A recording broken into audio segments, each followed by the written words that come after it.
नमस्कार, जौहर झारखंड देख रहे हैं आप। मैं हूं सुबह मिश्रा आपके साथ। चलिए करते हैं बुलेटिन की शुरुआत। सिमडेगा के बानो रेलवे स्टेशन के पास एक बहुत बड़ा हादसा टल गया।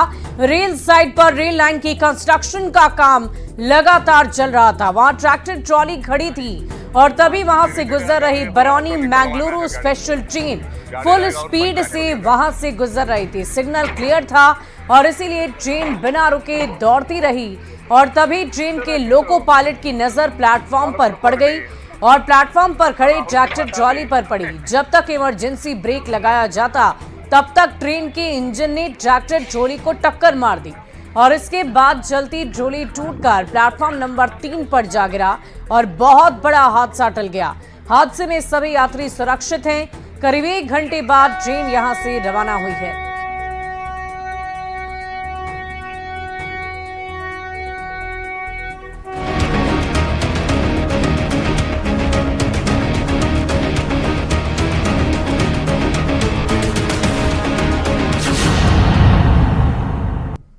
और झारखंड के ग्रामीण विकास मंत्री आलमगीर आलम की 6 दिन की ईडी की रिमांड कल से शुरू हो जाएगी।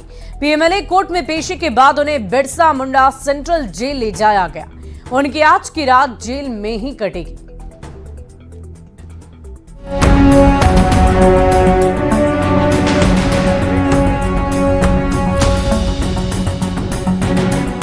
झारखंड के ग्रामीण विकास मंत्री आलमगीर आलम की रात बिरसा मुंडा सेंट्रल जेल में कटेगी। रांची के पीएमएलए कोर्ट में पेशी के बाद उन्हें कोर्ट से सीधे जेल ले जाया गया। इससे पहले ईडी ने मंत्री आलमगीर आलम को पीएमएलए कोर्ट में पेश किया और पूछताछ के लिए 10 दिन की रिमांड मांगी। हालांकि अदालत ने ईडी की 6 दिन की रिमांड मंजूर की है।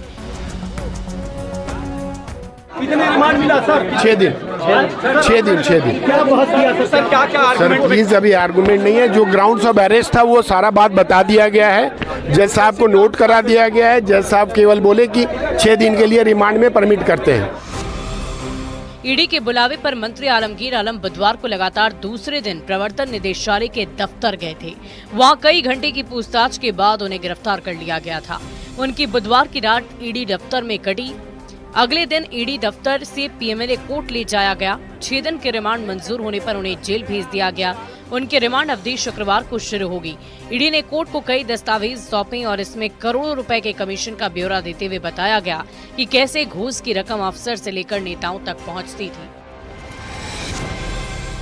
कि उस पैसे का सीधा तौर पर कनेक्शन आलमगीर आलम के साथ है। आलमगीर आलम जो झारखंड में मंत्री हैं और जिस तरह से उनका कनेक्शन जिस तरह से निकल के सामने आया है, तो निश्चित तौर पर कह सकते हैं कि आने वाले दिनों में उनकी मुश्किलें और ज्यादा बढ़ सकती हैं। करोड़ों रुपए के नोटों की बरामदगी और मंत्री आलमगीर आलम की गिरफ्तारी ने सत्ता पक्ष की मुश्किलें बढ़ाकर रख दी है। कहा जा रहा है कि आने वाले दिनों में ईडी की जांच में कई और सफेद पोश भी हत्थे जड़ सकते हैं। रांची से ओम प्रकाश के साथ दिल्ली से शंकर आनंद की रिपोर्ट। और भ्रष्टाचार के आरोप में मंत्री आलमगीर आलम की गिरफ्तारी पर सियासत गर्माती जा रही है। बीजेपी ने मंत्री को बर्खास्त करने की मांग की और जेएमएम और कांग्रेस ने इसे बदले की कार्रवाई करार दिया है। कि पुराने नए जितने ये जो टीम है सब के सब उसमें शामिल है और पूरे गठबंधन के, पूरे सरकार ही नहीं गठबंधन के लोग भी शामिल हैं। अब तो कई चीजें बाहर आ रही हैं। किसने ट्रांसफर पोस्टिंग के लिए पैरवी की, किसने किसके लिए पैरवी की। चुनाव का वक्त है और ऐसे परिस्थिति में किसी भी दल के नेता को अगर सलाखों के पीछे किया जाता है, उनके ऊपर में कार्रवाई होती है, तो उससे स्पष्ट हो जाता है कि हमारी मंशा क्या है। पूछना होगा, अमित शाह जी से पूछना होगा कि झारखंड में अगली विपक्षी नेता में किसकी बारी आ रही है। और ये तो जग जाहिर है और हम शुरू से ही कहते आ रहे हैं कि झारखंड सरकार को अस्थिर करने के लिए चुनावों को देखते हुए विगत 1 वर्षों से यहाँ पर इस तरह का खेल खेला जा रहा है। जेल और बेल का खेल खेला जा रहा है। कई लोगों के बारे में ईडी के पास सूचनाएं हैं और कई लोग डर से पिछले दरवाजे से भारतीय जनता पार्टी में शामिल होने की कोशिश भी कर रहे हैं। मुंह से कुछ बोल रहे हैं और कोशिश कुछ कर रहे हैं। तो जिसकी बारी होगी, मुझे लगता है कि जल्दी ही बारी आ जाएगी सब लोगों की। बीजेपी के राष्ट्रीय महामंत्री अरुण सिंह ने मंत्री आलमगीर आलम को बर्खास्त करने की मांग कर दी है। उन्होंने कहा कि भ्रष्टाचार के केस में पूर्व सीएम हेमंत सोरेन से लेकर कई आला अफसर भी जेल में हैं। इन्होंने गरीब जनता की गाड़ी कमाई लूटी है, इन्हें इसकी सजा जरूर मिलनी चाहिए। उनसे बातचीत की है न्यूज 18 संवाददाता निरंजन ने। मौजूद हैं राष्ट्रीय महामंत्री अरुण सिंह, सीधे इनसे बात करेंगे। देखिए, जब देखिए गैर भाजपा सरकार आती है तो झारखंड को लूटने का ही काम किया है और वही सिलसिला यहाँ भी चालू है। यहाँ के पूर्व मुख्यमंत्री जेल के अंदर हैं, मंत्री की अरेस्टिंग हुई है, दो अधिकारी जेल में हैं और तो और आलमगीर आलम जिनके सहयोगी और नौकर के पास 38 करोड़ रुपए कैश में मिला है। कितना और पैसा होगा ये कल्पना करिए। ये गरीब जनता की गाड़ी कमाई है जो उनका हक है, उनको तुरंत शीघ्र से शीघ्र उनको बर्खास्त करना चाहिए और कड़ी कार्रवाई करते हुए और इन्वेस्टिगेशन करना। पूरे झारखंड में 14 सीट, आपके पास अभी 12, कुल मिलाकर अगर गीता कौड़ की बात करें 13 सीट है। कितने सीट आप जीत रहे हैं? नहीं, पूरे झारखंड में जिस प्रकार से माहौल है, मोदी जी के नेतृत्व में 14 की 14 सीटें भारतीय जनता पार्टी बड़े मार्जिन से जीतने जा रही झारखंड में। चलिए, न्यूज 18 से बात करने के लिए शुक्रिया। कैमरामैन प्रभाकर के साथ निरंजन सिंह, न्यूज 18 रांची।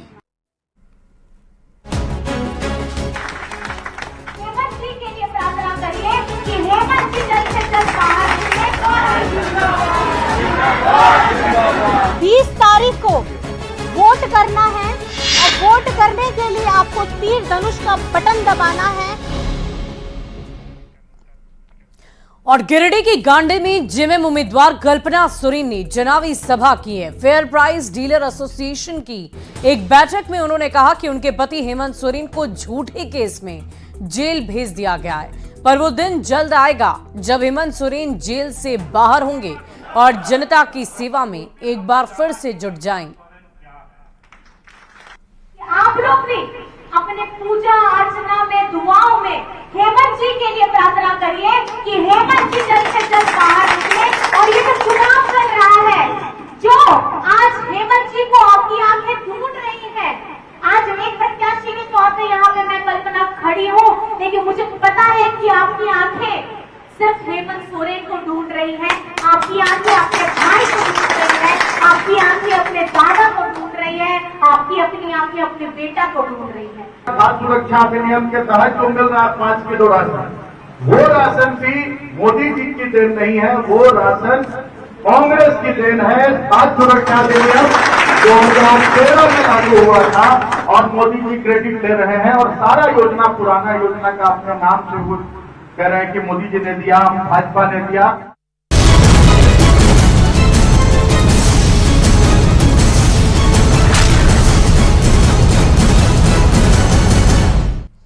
और अगली खबर साहिबगंज के बोरियो से, जहां बीजेपी का बूथ सम्मेलन हुआ है। इस मौके पर बीजेपी के प्रदेश अध्यक्ष बाबूलाल मरांडी और छत्तीसगढ़ के स्वास्थ्य मंत्री श्याम बिहारी जायसवाल ने बीजेपी कार्यकर्ताओं का हौसला बढ़ाया। लोकसभा चुनाव में जोरदार जीत का दावा किया है। हमारी होगी तो पता नहीं कि झारखंड में कितना हेमंत सोरेन जेल जाएंगे, कितने आलमगीर आलम जेल जाएंगे। आखिर इन लोगों ने धंधा तो यही किया है। छत्तीसगढ़ में 15 साल तक भारतीय जनता पार्टी की सरकार रही, इस बार चौथा बार है, बीच में एक बार गैप हो गया था। और विकास की वो गति छत्तीसगढ़ का और झारखंड में हम तुलना करेंगे तो झारखंड उससे पीछे है। जब इसका अध्ययन करेंगे तो पता चलता है कि छत्तीसगढ़ से ज्यादा रिसोर्सेज झारखंड में है। और हजारीबाग के बरही के मध्य प्रदेश के मुख्यमंत्री डॉक्टर मोहन यादव चुनावी जनसभा किए। साथ ही उन्होंने बीजेपी उम्मीदवार मनीष जायसवाल को वोट देने की लोगों से अपील की है और कांग्रेस पर उन्होंने जमकर निशाना साधा है।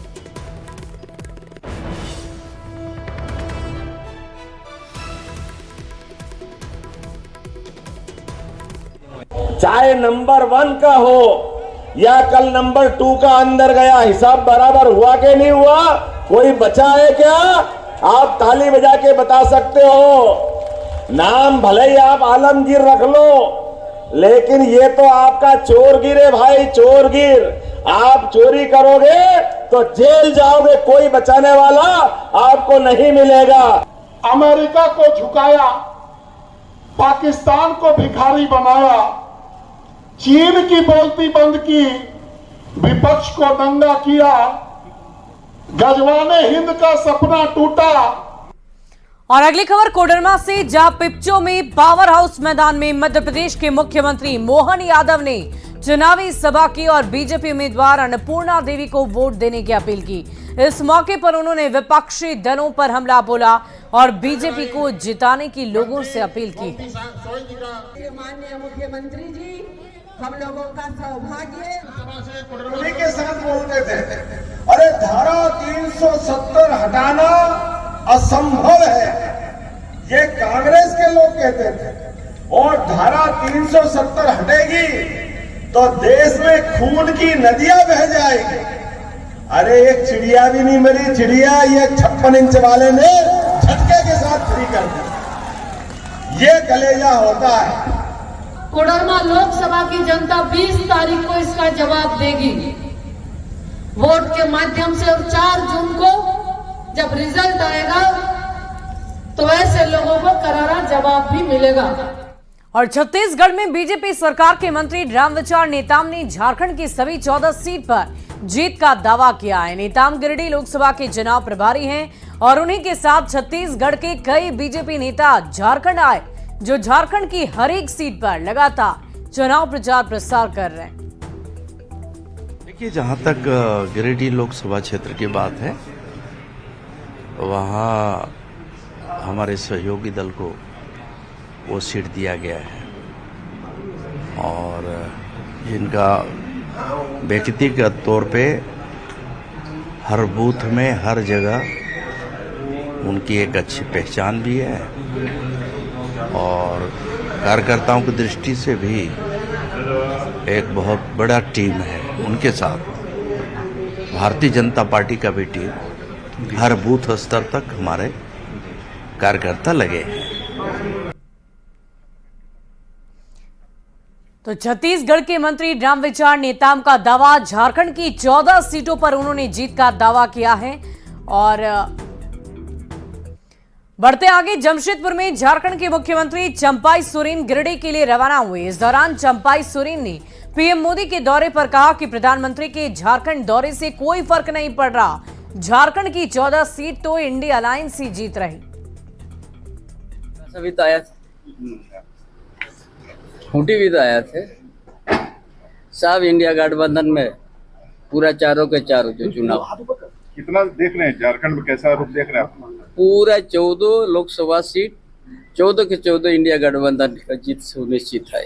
और अगली खबर चतरा से, जहां लोकसभा इंडिया अलायंस ने चुनाव प्रचार प्रसार तेज कर दिया है। इंडिया अलायंस के कार्यकर्ता कांग्रेस उम्मीदवार कृष्णानंद त्रिपाठी के पक्ष में वोटों की अपील कर रहे हैं। गांव-गांव जाकर चौपाल लगाकर लोगों से वोट की अपील की जा रही है। कार्यकर्ताओं से बातचीत की न्यूज़ 18 संवाददाता नील कमल ने। चतरा लोकसभा संसदीय क्षेत्र के मनातू इलाके में इंडिया गठबंधन के प्रत्याशी के पक्ष में वोट की मांग को लेकर के यहाँ पे कार्यकर्ता पहुंचे हुए हैं। जेएमएम के कार्यकर्ता हैं और कांग्रेस के कार्यकर्ता हैं जो कि ग्रामीणों के साथ चौपाल कर रहे हैं। आप तस्वीरों में देख सकते हैं कि पेड़ जंगल के बीच, ये पेड़ के नीचे ये चौपाल लगाकर इंडिया गठबंधन के प्रत्याशी केएन त्रिपाठी को जिताने की अपील कर रहे हैं। यहाँ पे ग्रामीण, जहां पर गांव में अफसर नहीं जाया करते थे, उस गांव में जाके अफसर लोग गए और इन लोग योजना का लाभ दिलाए। इंडिया गठबंधन यहाँ से जीत रहा है क्योंकि हेमंत सरकार ने बहुत मजबूती से सुदूरवर्ती ग्रामीण क्षेत्रों में सरकारी योजनाओं का लाभ जन जन को दिया है, तो यहाँ से जीत सुनिश्चित है। समस्या देखिए रहे कि हम लोग बिना रोजगार है, रोजगार कुछ है नहीं कि हम लोग रोजगार से जिए खाएंगे, हम लोग के सब रोजी मर गया है। नील कमल, न्यूज़ 18 पलामू।